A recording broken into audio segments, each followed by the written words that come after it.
আমরা আজকে আপনাদেরকে 3টি এক্স ব্লেড বাইকের একটা প্যাকেজ দেখাবো। 3টি এক্স ব্লেড বাইক বিক্রি হবে খুবই কম দামে। এর মধ্যে একটি বাইক 2022 সালের ক্রয়কৃত, যেটা মাত্র 16,000 কিলোমিটার চলছে। এই বাইকটি 16,000 কিলোমিটার চলছে, কুষ্টিয়ার নাম্বার।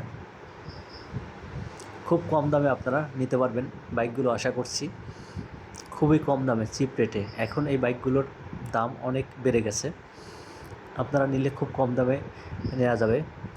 এরপরে আমরা আরেকটা বাইক দেখাবো, যেটা 2022 সালে ক্রয় করা, তবে এই বাইকগুলো সিঙ্গেল ডিস্ক, নন এবিএস, এবং এবিএসের থেকে নন এবিএসের পারফরমেন্স যথেষ্ট ভালো, আর এগুলো ফুয়েল সাশ্রয়ী। এটা আরেকটা বাইক যেটা বলছিলাম, এটা 2021 সালের শেষ দিকে ক্রয় করা। আর আরেকটা বাইক হচ্ছে এটা আর্মি কালার, যেটা সকলের প্রিয় কালার। এই বাইকটি খুবই কম দামে আপনারা নিতে পারবেন। সবগুলো বাইকেই ডিজিটাল নাম্বার প্লেট। যদি আপনারা কেউ নিতে চান তাহলে কমেন্ট বক্স